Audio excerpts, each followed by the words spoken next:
Welcome to BRK healthy life style with Lakshmi. So జనరల్గా fertility issues చాలా మందిని ఇబ్బంది పెడుతూ ఉన్న ప్రాబ్లము. అసలు ఈ ఫెర్టిలిటీ ఇష్యూస్ అనేవి ఎందుకు వస్తున్నాయి? సో పీసీఓడి, పీసీఓఎస్ దీనికి ఎలా ప్రధాన కారణమైంది? మరి తగ్గించుకోవడానికి ఎలాంటి ట్రీట్మెంట్స్ ఉన్నాయి? రాకుండా జాగ్రత్తలు ఏంటి? సో ఫెర్టిలిటీ మీద పూర్తి వివరాలు తెలుసుకుందాం. ప్రస్తుతం మనతో పాటు స్టూడియోలో ఉన్నారు ప్రముఖ ఫెర్టిలిటీ స్పెషలిస్ట్ డాక్టర్ అమూల్య బెజవాడ గారు. డాక్టర్ గారు నమస్తే. నమస్తే అండి. బాగున్నారా డాక్టర్ గారు? బాగున్నానండి, మీరు ఎలా ఉన్నారు? యా ఫైన్ డాక్టర్ గారు. అన్ని మీ ఇన్స్టా పేజ్లో అన్ని చూస్తూ ఉంటాము, అన్ని సక్సెస్ కేసులే ఉన్నాయి. ఫెర్టిలిటీ ఇష్యూ వచ్చిన కేసులు అంటే ఫెర్టిలిటీ అనేది ఎందుకు అంత ప్రాబ్లం అయిపోయింది డాక్టర్ గారు? అంటే ఇప్పుడు ఇంతకుముందు అంటే పెళ్ళిళ్ళు అనేవి స్టార్టింగ్ నుంచి వద్దామండి. ఇంతకుముందు పెళ్ళిళ్ళంతా 20, 21 ఇంకా చాలా యంగర్ ఏజ్లో చేసుకునేవాళ్ళు. 25 లోపే చాలా మందికి మ్యారేజ్ అయిపోయేది. కొద్ది రోజుల తర్వాత 25 తర్వాత స్టార్ట్ అయింది. ఇప్పుడు ఆల్మోస్ట్ 30, 32, 31 ఆ టైంకి చేసుకుంటున్నారు. అండ్ చేసుకునే ఏమంటే ఎవరు కూడా పిల్లల్ని తొందరగా కంటానికి ఇష్టపడట్లేదు. లెట్ ఇట్ బి వాళ్ళ లైఫ్లో సెటిల్ అయ్యి తర్వాత చేసుకుందామన్న ఆలోచన, లేకపోతే వాళ్ళిద్దరికీ ఆలోచనలు ఒకరాక ఉన్నప్పుడు ప్లాన్ చేసుకుందామన్నా కానీ లేట్ అవుతుంది. సో లేట్ అవుతున్నప్పుడు ఏంటంటే ఆడవాళ్ళల్లో ఈ ఎగ్స్ అనేవి ఉంటాయి కదా, మామూలుగా వాటి కౌంట్ పుట్టుకతో ఒక రకంగా ఉంటే ప్యూబర్టీ అంటే మెచ్యూర్ అయినప్పుడు ఒక రకంగా ఉంటుంది. అప్పటి నుంచి కూడా రీప్రొడక్టివ్ ఏజ్ గ్రూప్ అంటే 16 years నుంచి కానీ పెద్ద మనిషి అయినప్పటి నుంచి కానీ వాళ్ళు ఎప్పుడు పీరియడ్స్ అయితే ఆగిపోతాయి అప్పటిదాకా ఒక 200 to 300 ఎగ్స్ రిలీజ్ చేస్తారేమో. ఈ ఎగ్ నెంబర్ అనేది కాన్స్టాంట్గా తగ్గుతూనే ఉంటుంది కానీ ఇయర్ పెరిగే కొద్దీ అది పెరగదు.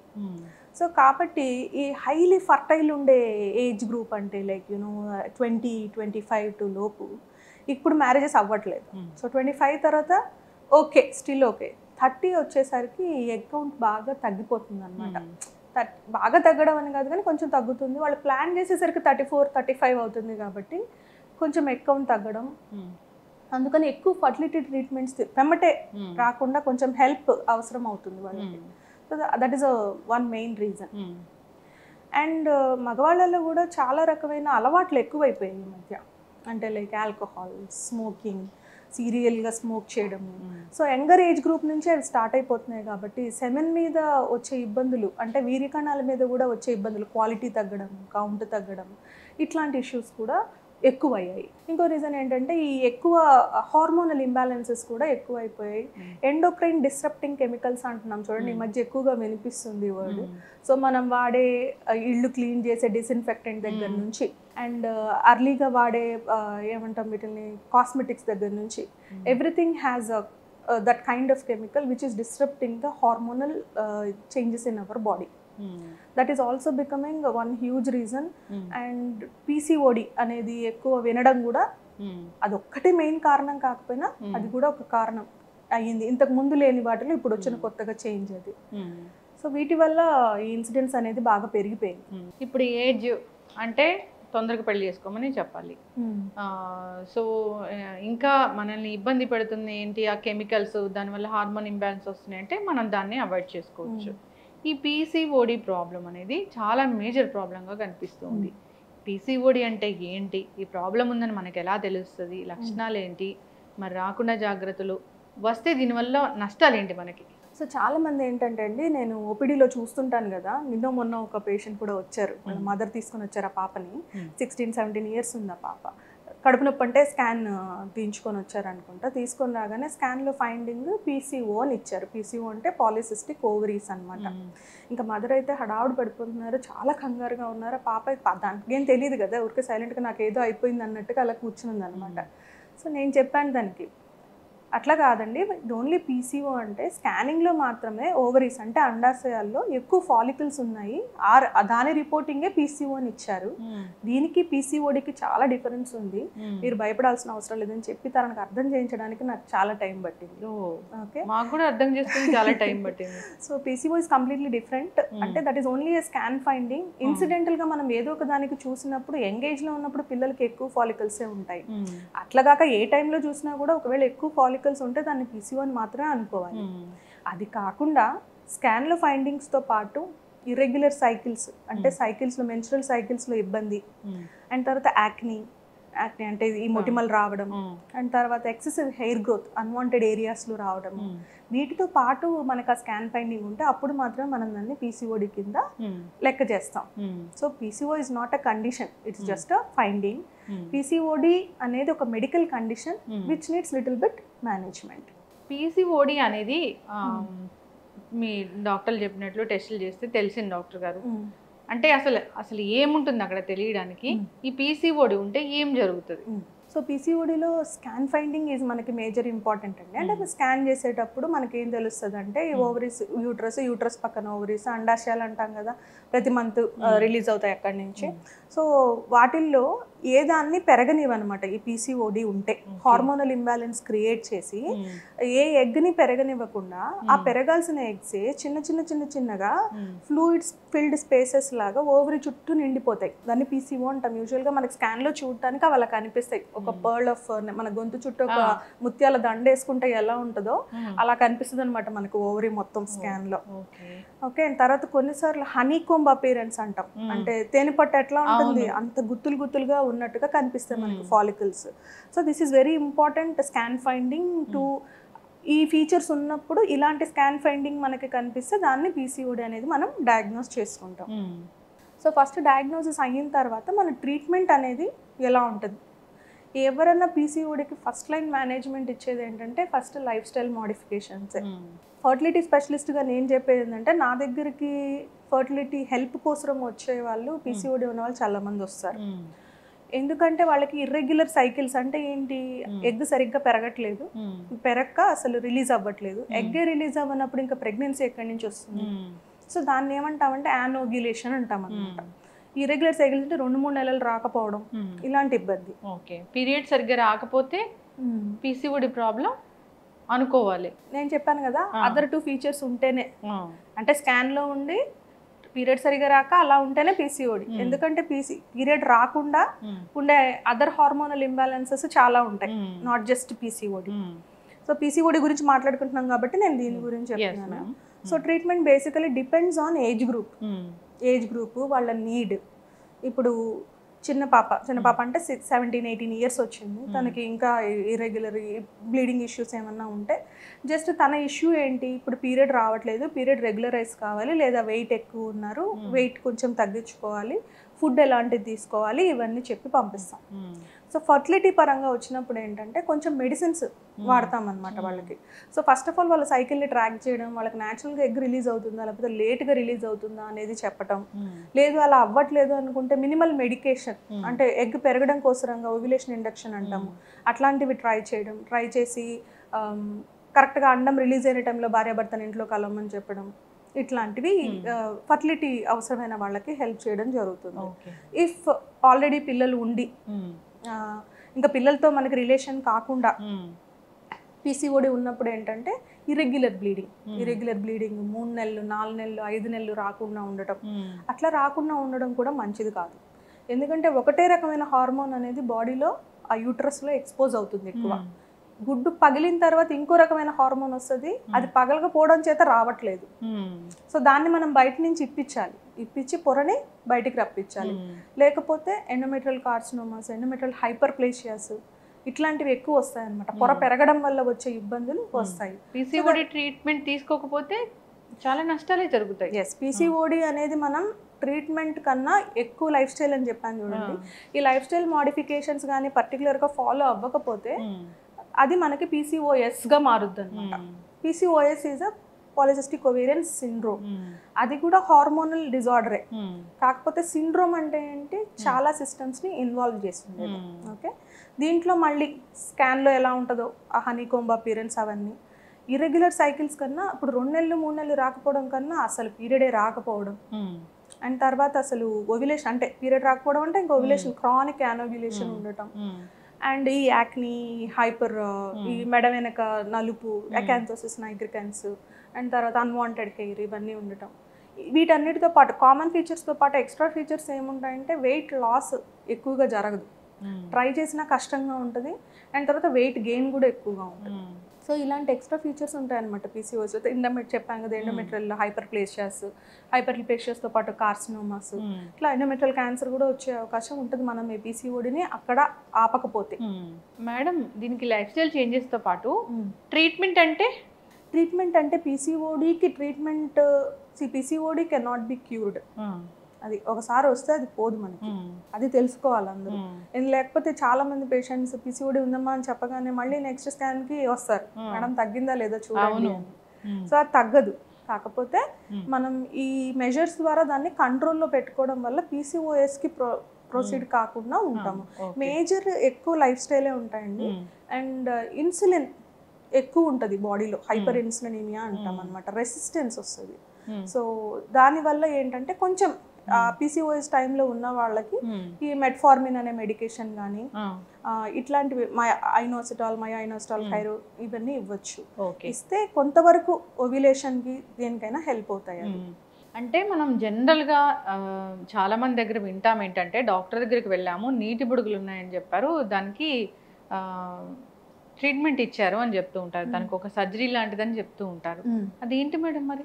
సో యూజువల్గా ఈ సర్జరీ అంటే ఏంటంటే అండి, ఓవరీలో ఎక్కువ హార్మోనల్ ఇంబ్యాలెన్స్ అయిపోయి వాచిపోయి లావ్ అయిపోతాయి అనమాట ఓవరీస్.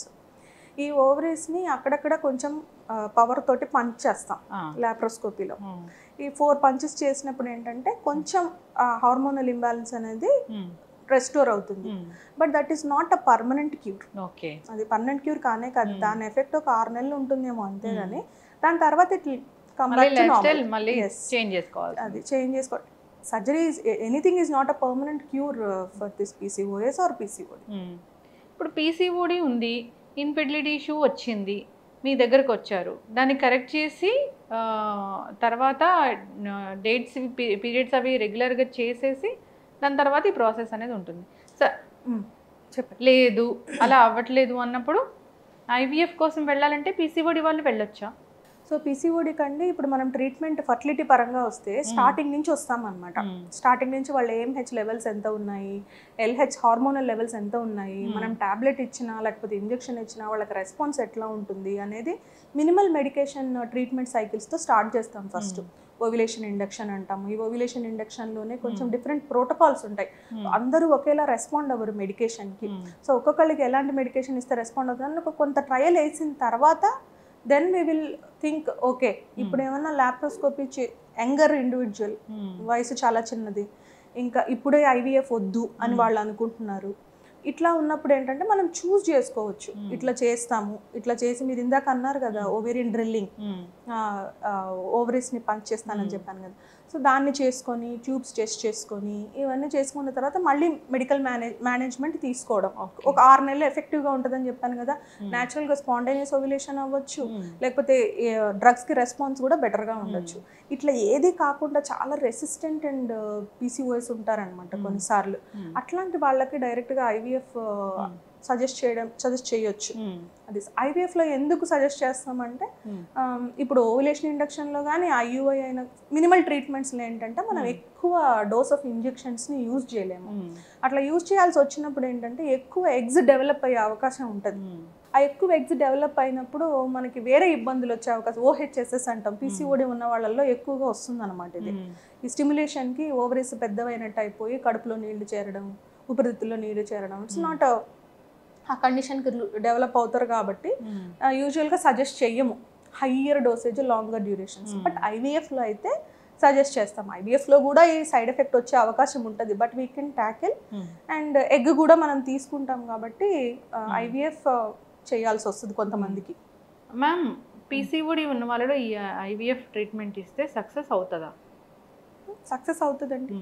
కాంప్లికేషన్స్ ఏమి నార్మల్ పీపుల్ లాగా కాకుండా కాంప్లికేషన్స్ ఏమైనా ఉంటాయా వీళ్ళకి? అదే ఇందాక మనం డిస్కస్ చేసుకున్న క్వశ్చన్ ఇప్పుడు మీరు అడిగారు. సో పీసీఓఎస్ వాళ్ళల్లో ఐవీఎఫ్లో ఉన్న కాంప్లికేషన్ ఏంటంటే OHSS, ovarian hyper stimulation syndrome అంటాము. ఈ ఇంజెక్షన్స్ ఎక్కువ రోజులు హై డోస్ ఇవ్వడం మూలన ఎక్కువ ఎగ్స్ డెవలప్ అయ్యే అవకాశం ఉంటుంది వాళ్ళకి. ఎందుకంటే చిన్న చిన్న ఫాలికల్స్ అని చెప్పాను కదా, అవన్నీ పెరుగుతాయి. అవన్నీ పెరిగినప్పుడు మినిమం ఒక 20, 25, 30 అట్లా ఎగ్స్ రిట్రీవ్ చేయాల్సి వస్తుంది. అట్లాంటప్పుడు నార్మల్గా ఓవరీ సైజు ఒక చిన్న నిమ్మకాయ సైజు ఉంటే అప్పుడు పెద్ద బత్తాయి సైజు అవుతుంది అనమాట. 2 ఈ సైజులో ఉంటాయి 2 సైడ్స్. అండ్ తర్వాత బాడీ బాడీలో ఉన్న ఫ్లూయిడ్ అంతా బ్లడ్ వెజల్స్లో ఉన్నది బాడీలోకి వస్తుంది. అట్లా పొట్టలో నీళ్లు చేరడం, పొట్టలో నీళ్ళు ఎక్కువైతే ఊపిరితిత్తుల్లో చేరడం, ఇది ఓహెచ్ఎస్ఎస్ అంటే. సో దిస్ ఈజ్ కొంచెం కాంప్లికేటెడే, కాకపోతే దీంట్లో మైల్డ్, మోడరేట్, సివియర్ ఫార్మ్స్ ఉంటాయి. ఏదొచ్చినా ట్యాకిల్ చేయగలం కానీ బట్ అంత దూరం మనం పేషెంట్ని తీసుకెళ్ళాలా ఏంటి అనేది పేషెంట్ టైలర్డ్ ప్రోటోకాల్స్ అవన్నీ చేసుకుంటే ఇట్లాంటివి ఏమీ రాకుండా జాగ్రత్తగా చూసుకోవచ్చు. మరి ఇప్పుడు ఇన్నేళ్ల నుంచి ఈ ఫెర్టిలిటీ ట్రీట్మెంట్స్ అనేవి ఇస్తూ ఉన్నారు. ఒక 20 పేషెంట్స్ వచ్చారనుకోండి ఫెర్టిలిటీ ఇష్యూ మీద, పీసీఓడి ఎంత మందిలో ఉంటుంది మ్యామ్? 10 మందిలో ఉంటుంది. మేజర్ ప్రాబ్లం అయితే ఉంటుంది. పీసీఓడి అనేది రాకూడదు అంటే ఏం చేయాలి? పీసీఓడి బేసికల్గా ఆరిజిన్ ఏంటి అనేది 100% ఎవరికి తెలియదండి. సో మోస్ట్లీ జెనెటిక్ ఉండొచ్చు, ఎపిజెనెటిక్స్ అంటాం, అండ్ తర్వాత ఎన్విరాన్మెంటల్ అంటాం. ఎన్విరాన్మెంటల్ మనం ఇవాళ రేపు ఈ పొల్యూషన్ని కానీ మనం తినే వాటిని కానీ నోట్లోకి వెళ్ళేదాన్ని మనం ఏమి కంట్రోల్ లేవు కదా మనకి. So we are eating all kinds of packaged foods, ఏది పడితే అది తింటున్నాము, ఎలా పడితే అలా తింటున్నాము, ప్లాస్టిక్ బాక్స్లో తింటున్నాము, వేడి చేసుకుంటున్నాము. సో ఇవన్నీ కూడా ఆపాలి. అండ్ తర్వాత రాకుండా ఉండడానికి మనం ఏం చేయగలం అంటే చిన్నప్పటి నుంచి పిల్లలకి పెట్టే ఫుడ్, అంటే ఇప్పుడు ఒక స్టేజ్కి వచ్చేసాం కానీ ఇప్పటి నుంచన్నా మనం ఎలా చేసుకోవాలి అంటే చిన్నపిల్లలకి పెట్టే ఫుడ్ అప్పటి నుంచి జాగ్రత్తగా ఆర్గానిక్ ఇవి చూస్ చేసుకోవడము, వాళ్ళకంటూ సపరేట్గా ఉండటము, అంటే అదే అందరూ తినేటట్టు వండుకోవటము. కూరగాయలు కానీ ఏవైనా ఈ అపార్ట్మెంట్స్ బాల్కనీస్ ఉంటాయి కదా, మ్యాక్సిమం ఆకుకూరలు ఇట్లాంటివి ఇంట్లో వేసుకోవడము, చిన్న చిన్న పెస్టిసైడ్స్ ఏవి వేయకుండా. అండ్ బయట ఆర్గానిక్ సోర్సెస్ అని చెప్తూ ఉంటారు కదా, సో ఆర్గానిక్ కాదా మనకు తెలియదు కానీ but still go and by the organic stuff. పప్పులు ఏమైనా తినేవి, ఇంట్లో స్టోరేజ్ అన్నీ కూడా ఫ్రిడ్జ్లో పెట్టుకునే బాటిల్స్ దగ్గర నుంచి స్టీల్ యూజ్ చేసుకోవడము. కుకింగ్ కూడా ఎప్పుడు నాన్ స్టిక్ ప్యాన్స్ టోటల్గా అవాయిడ్ చేసేసి, అండ్ చాలా అదర్ మెటల్స్ ఉంటాయి కదా, కాస్ట్ ఐరన్ యూజ్ చేసుకోవచ్చు, మిగతా అల్యూమినియం అవి యూజ్ చేసుకోవచ్చు, స్టీల్వి యూజ్ చేసుకోవచ్చు. బికాస్ స్టీల్ ఈజ్ చీప్ ఉంటుంది అండ్ తర్వాత అవైలబిలిటీ కూడా ఎక్కువగా ఉంటుంది. సో దట్ థింగ్ అవన్నీ మార్చుకోవాలి. స్టోరేజ్లో కూడా బాక్సులు ఇవన్నీ ఈ ప్లాస్టిక్వి కాకుండా ఈ స్టీల్కి మార్చుకుంటే అక్కడి నుంచి ఇంటి దగ్గర నుంచి స్టార్ట్ అవ్వాలన్నమాట, బేబీ గ్రో అయ్యే దగ్గర నుంచి ఇవన్నీ. అండ్ ప్యాకేజ్డ్ ఫుడ్స్ ఎక్కువ బయట తిండి అలవాటు అయిపోతుంది మంచి పిల్లలకి. టేక్అవుట్స్ కూడా వారానికి 4 రోజులు ఏదో ఒకటి తెప్పించుకొని తిండమే, స్విగ్గీలోను ఇంకా మిగతా వాటిలో. సో ఇవన్నీ ఏదో ఒక రోజుకి లిమిట్ చేయడము. అండ్ హైలీ ప్రాసెస్డ్ షుగర్డ్ ఫుడ్, ఇప్పుడు వీట్ అయినా ఏదైనా హైలీ మెత్తగా ప్రాసెస్ అయ్యి వస్తుంది, అట్లాంటి కాకుండా కొంచెం రా సోర్సెస్ చేసుకోవడము. అండ్ రైస్లో కూడా వైట్ రైస్ కుక్ చేసేటప్పుడు చిన్న వయసు నుంచే పిల్లలకి కీన్వా కానీ లేకపోతే చిరుధాన్యాలు ఉన్నాయి కదా, ఈ చిరుధాన్యాలు ఇది అది సమైన కొలతలో కలిపి, అంటే తినడానికి కొంచెం కష్టపడతాయి ఎమ్మటే, ఈ చిరుధాన్యాలు కొంచెం సగం ఇది సగం అన్నం కలుపుకుంటే మనకు కొంచెం ప్యాలటబుల్గా అనిపిస్తుంది పిల్లలకి. అయినప్పటి నుంచి కానీ చిన్నప్పటి నుంచి అలవాటు అయిపోతే రాను ఇంకా వాళ్ళు ఓన్లీ మిల్లెట్స్ తినడానికి అలవాటు పడతారు. సో ఇవన్నీ లో గ్లైసిమిక్ ఇండెక్స్ ఫుడ్ అనమాట. మనం తినగానే వెమ్మటే షుగర్ లెవెల్ ఇట్లా స్పైక్ అవ్వదు బాడీలో, that's what low glycemic index means. ఈ packaged foods, processed foods, storaged foods ఇవన్నీ తినడం మానేస్తే వీటిల్లో ఎంత లేదన్నా ఈ ప్రిజర్వేటివ్స్ ఏదైనా కానీ మనకి ఇన్ఫ్లమేషన్ అనేది క్రియేట్ చేస్తాయి బాడీలో. ఆ యాంటీ ఇన్ఫ్లమేటరీ డైట్ని కూడా మనం సప్లిమెంట్ చేసుకునే వాళ్ళం అవుతాం ఇట్లాంటి డైట్స్ మనం అలవాటు చేసుకుంటే. నట్స్, ఆయిల్ కూడా ఆలివ్ ఆయిల్ ఇట్లాంటివి యూజ్ చేసుకోవడం మామూలు, మన దీనికి సన్ఫ్లవర్ ఆయిల్స్ వీటికన్నా. ఇంకా నూడిల్స్ ఇవన్నీ కూడా avoid, like everything I said packaged goods వేసేసి ఇంట్లో కుకింగ్ చేసే వాళ్ళనే కొంచెం జాగ్రత్తగా చేసుకుంటే ఐ థింక్ చిన్నప్పటి నుంచి అది వాళ్ళకి అలవాటు చేసుకుంటూ రావాలి. చక్కగా చెప్పారు మ్యామ్. ఇప్పుడైతే చిన్నపిల్లల నుంచి జాగ్రత్తలు తీసుకోవాలి అని చెప్పారు, అంటే హెల్దీ లైఫ్ స్టైల్ చిన్నప్పటి నుంచే మనం వాళ్ళకి అలవాటు చేయాలి. ఇప్పుడు చూస్తే మ్యామ్ జనరల్గా ఇప్పుడు 8 to 10 years మధ్యలో పిల్లలే ఎక్కువగా తొందరగా మెచ్యూర్ అవుతూ ఉన్నారు. అదొక పెద్ద ప్రాబ్లం, అందరూ భయపడుతున్నారు తల్లులందరూ. అంటే పిల్లలకి అలాంటి ఇష్యూస్ రాకుండా ఏజ్ ప్రకారం వాళ్ళు మెచ్యూర్ అవ్వాలంటే తగిన జాగ్రత్తలు అంటే ఏముంటాయి, ఎందుకు ఈ ప్రాబ్లం అనేది అంతగా చూస్తున్నాం మనం? సేమ్ అండి, ఇప్పుడు నేను ఏదైతే చెప్పానో అదే కారణం దీనికి కూడా. అంటే వాళ్ళ ఫుడ్డే, వాళ్ళ లోపలికి వెళ్ళే ఫుడ్, వాళ్ళ కడుపులో ఉన్నప్పటి నుంచి మనం తినే ఫుడ్, బయటకు వచ్చిన తర్వాత వాళ్ళు తినే ఫుడ్ వల్లే మొత్తం కారణం అదే అని చెప్పలేకపోయినా మ్యాక్సిమం అయితే అదే ప్లే చేస్తుంది. అండ్ తర్వాత ఇంట్లోనే కూర్చొని ఉండటం, ఎక్కువ ఎక్సర్సైజ్, ఫిజికల్ యాక్టివిటీ లేకపోవడం పిల్లలకి, అండ్ తర్వాత కొంచెం చబ్బీ అయిపోతున్నారు, తొందరగా చబ్బీ అయిపోతున్నారు. మా పాప కూడా కొంచెం చబ్బీగానే ఉంటుంది. As a mother I also struggle with all this kind of ఇది తినద్దు అది తినద్దు అని చెప్పడానికి చాలా స్ట్రగుల్ అవుతాం, కానీ కొంచెం స్ట్రిక్ట్గానే చెప్పాల్సి ఉంటుంది పిల్లలకి. సో దీని ద్వారానే మనం ఇంకా కంట్రోల్ చేసుకోవాలి. అండ్ ఫిజికల్ యాక్టివిటీ ఎక్కువ చేయించాలి పిల్లలకి. అండ్ స్క్రీన్ టైం బాగా తగ్గించాలి. అది తగ్గిస్తే చాలు, మిగతా యాక్టివిటీ దానంతట అదే అందుకుంటుంది అనుకుంటాను నేను. సో ఇవన్నీ చేయడం మూలన కొంతవరకు మనం మన చేతుల్లోకి తీసుకోవచ్చు దీన్ని. చక్కగా చెప్పారు మ్యామ్. అయితే ఇప్పుడు ఫెర్టిలిటీ ఇష్యూస్ అనేవి అంటే మనం వీళ్ళకి ఫెర్టిలిటీ ఇష్యూ ఉంది అని మనం ఎప్పుడు తెలుసుకోవచ్చు మ్యామ్? సో యూజువల్గా కపుల్స్ అండి మామూలుగా ఇన్ఫర్టిలిటీ అంటే ఏంటంటే డెఫినేషన్ ఒక 1 year మ్యారేజ్ అయిన తర్వాత కానీ టుగెదర్ ఉన్న తర్వాత ఒక 1 year అన్ప్రొడక్టెడ్ సెక్స్ ఏమీ తీసుకోకుండానే చేసినా కూడా ఇంకా ప్రెగ్నెన్సీ రాలేదంటే that's the time when you have to meet a fertility specialist. Okay, otherwise కొన్నిసార్లు పీసీఓడి ఉన్న వాళ్ళల్లో ఆల్రెడీ పీసీఓ ఉందని తెలిసి 6 months ట్రై చేసిన తర్వాత కూడా ప్రెగ్నెన్సీ రాకపోతే అప్పుడు వాళ్ళు రావచ్చు. అండ్ 35 years పైబడ్డ వాళ్ళు సంవత్సరం రోజులు టైం తీసుకోకుండా 6 months ట్రై చేసిన తర్వాత న్యాచురల్గా రాకపోతే అప్పుడు ఇంకా వాళ్ళకి ఫర్టిలిటీ హెల్ప్ అవసరం అని రావాలి. సో యూజువల్గా ఈ టైమ్స్లో ఫర్టిలిటీ స్పెషలిస్ట్ని మీట్ అవ్వమని చెప్తాను. ఓకే, ఇప్పుడు 35 తర్వాత మ్యామ్ మీ దగ్గరకు వస్తారు, వాళ్ళకి అంటే జనరల్గా 35 తర్వాత ఎవరైనా ప్రెగ్నెంట్ అవుతే కాంప్లికేషన్స్ ఉంటాయా?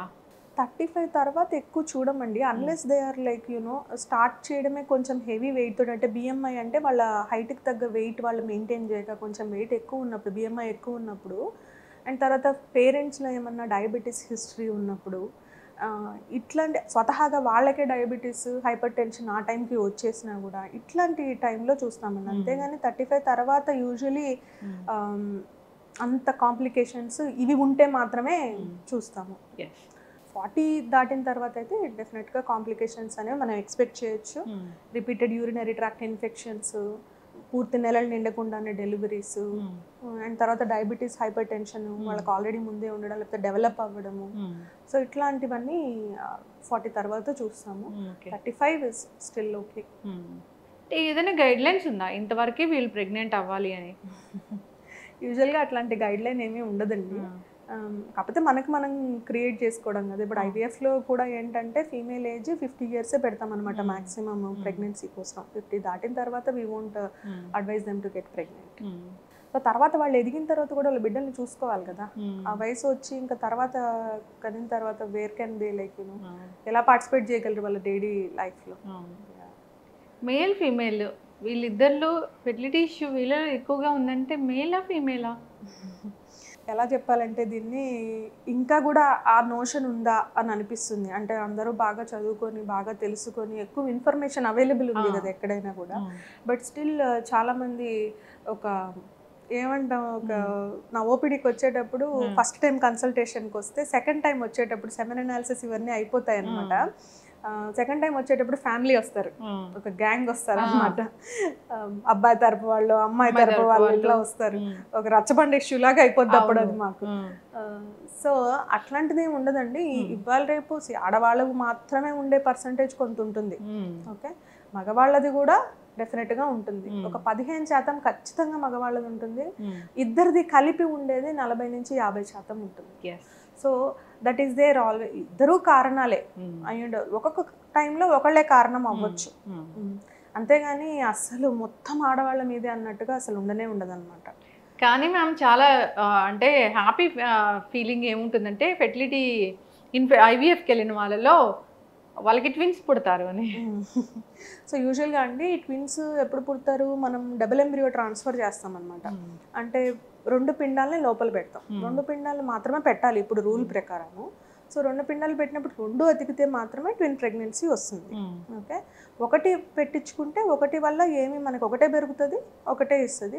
చాలా తక్కువ సార్లు ఆ ఒకటి కూడా 2గా స్ప్లిట్ అయ్యి రావచ్చు.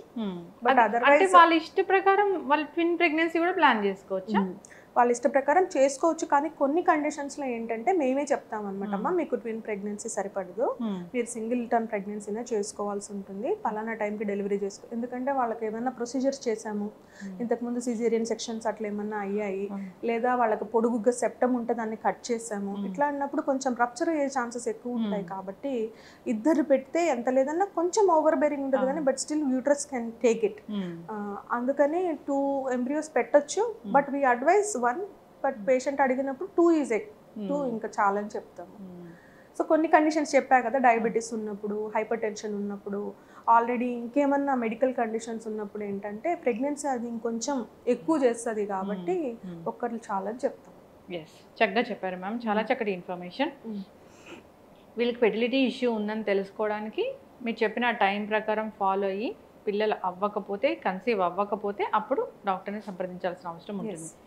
అయితే మ్యామ్, ప్రెగ్నెన్సీ ప్లానింగ్ ముందు కూడా ఒకసారి డాక్టర్ని కలవాలా? కలవాల్సిన అవసరం ఉంటుందా? కలిస్తే మంచిదండి. ఎందుకు ఇవాళ చాలా మంది కలుస్తున్నారు ఈ మధ్య. చాలా మంది అంటే ఈ ఐటీ పీపుల్ కానీ హూ టేక్ లైక్ ఇందాక చెప్పా కదా, కొంచెం లేట్గా ప్లాన్ చేసుకుంటారు, పెళ్లి వెమ్మటే ప్లాన్ చేయట్లేదు అని అనుకున్న వాళ్ళు కొంచెం బయటకు వెళ్ళి కొంచెం ఆల్కహాల్, స్మోకింగ్ ఇట్లాంటి అలవాట్లు కూడా ఉండుంటాయి కదా ఒకళ్ళు ఇద్దరికి. అట్లా ఉన్నప్పుడు ఏంటంటే వాళ్ళకి కొంచెం అయ్యో మనం ప్లాన్ చేస్తున్నామో, మనం ఇక్కడ నుంచి జాగ్రత్తగా ఉండాలి, ఏమేం జాగ్రత్తలు తీసుకోవాలి, మన ఫుడ్ పరంగా ఏమేం జాగ్రత్తలు తీసుకోవాలి, ఇంకేమైనా ఎక్స్ట్రా చేయాలా అనే ఆసక్తితో వచ్చి అడిగే కపుల్స్ కూడా చాలా మంది ఉంటున్నారు ఈ మధ్య. ఏదో ఫర్టిలిటీ సెంటర్కి ఎవరు ఓన్లీ ఐవీఎఫ్ చేయించుకునే వాళ్ళు మాత్రమే రారండి, ఇట్లా చాలా మంది వస్తుంటారు. అండ్ అడ్వైజ్ ఇస్తాము.